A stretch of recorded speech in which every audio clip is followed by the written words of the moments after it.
এখন আপনি কোন একজন উপদেষ্টা বলেছে অমুককে আমরা আনতে দিই নাই, কোন একজন উপদেষ্টাকে চাইলে কি কোন একটা সরকার গঠন করতে পারে? কোন একটা উপদেষ্টা চাইলে কি XYZ কে ক্ষমতায় বসাতে পারে? তাহলে তো জামাত আজকে ক্ষমতায় আসতো।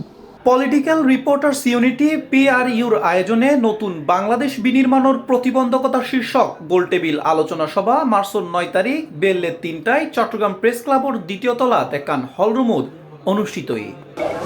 উক্ত অনুষ্ঠানত PRUর আহ্বায়ক হাসান মুকুলুর সভাপতিত্বে ও পলিটিক্যাল রিপোর্টার্স ইউনিটি এর সদস্য সচিব ইমরান এমির পরিচালনায় প্রধান অতিথি হিসেবে উপস্থিত আছেন Chattogram city corporation mayor doctor Shahadat Hossain.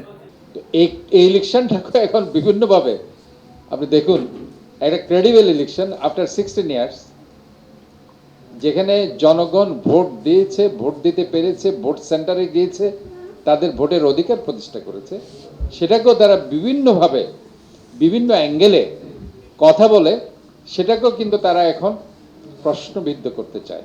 এ সময় প্রধান অতিথির বক্তব্যে তিনি হয় পূর্বের সরকার অনৈতিক সমাজ গড়ি দিগেই পুলিশ সহ নানান বাহিনীরে তারার নিজের বানাই ফেলেই সুন্দর বাংলাদেশ বিনির্মাণে এই সমস্যাগিন মোকাবেলা করণ এখন সবচেয়ে বড় চ্যালেঞ্জ। পুলিশ বাহিনীর মতো বাহিনীকে আওয়ামী বাহিনীতে পরিণত করা, এই যে একটা প্রশাসন সহ নির্বাহী বিভাগ সহ মানুষকে যে একটা ডেভিয়েটেড করেছে, বিপদগামী করেছে, এই জায়গা থেকে তাদেরকে সঠিকভাবে ফিরিয়ে নতুন ধারায়, সঠিক ধারায়, নৈতিক ধারায় আনাটাই এখন আমাদের জন্য বড় চ্যালেঞ্জ।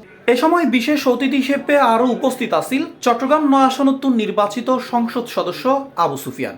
এ সময় তিনি হয় সুন্দর বাংলাদেশ বিনির্মাণে গণতন্ত্রের প্রথমত সুসংগঠিত গড়ন করিব। গণতন্ত্রকে আমাদের সুসংহত করতে হবে। গণতন্ত্র, গণতান্ত্রিক প্রক্রিয়া, গণতান্ত্রিক এবং আমাদের প্রতিষ্ঠানগুলো যদি শক্তিশালী না হয়, বিগত দিনে আমরা কি দেখেছি? আমরা দেখেছি এই গণতন্ত্রকে সুসংহত করে মানুষের অধিকারকে, যে সমস্ত প্রতিষ্ঠান সংহত রাখার কথা ছিল, সমস্ত প্রতিষ্ঠানকে ধ্বংস করা হয়েছিল। এখন প্রতিষ্ঠানগুলোকে শক্তিশালী করতে হবে। এ সময় মুখ্য আলোচক হিসেবে আরও উপস্থিত আছেন চিন্তক ও জবানোর সম্পাদক রেজাউল করিম রনি। তিনি হয় ফ্যাসিবাদুরের দমন গরিবের লাই সবসময় বস্তুনিষ্ঠ সংবাদ প্রচার করানোর ক্ষেত্রে সাংবাদিকসকলের ভূমিকা দহন করিব। ঘনিষ্ঠতা, সত্য ঘনিষ্ঠতা, এটা খুব ইম্পর্টেন্ট। মানে বিকৃত তথ্য, ফ্যাব্রিকেটেড তথ্য বা পলিটিক্যাল ট্রুথ যেটা বলে, যেটা মিথ্যার চেয়ে ভয়ঙ্কর, সেইটা প্রতিরোধ করার ক্ষেত্রে সাংবাদিকতাকে একটা রেসপন্সিবল জায়গায় আচরণ করতে হবে। এ সময় আরও উপস্থিত আছেন বিভিন্ন সাংবাদিক, ডাক্তার, বুদ্ধিজীবী সহ নানান গুণীজন মহল।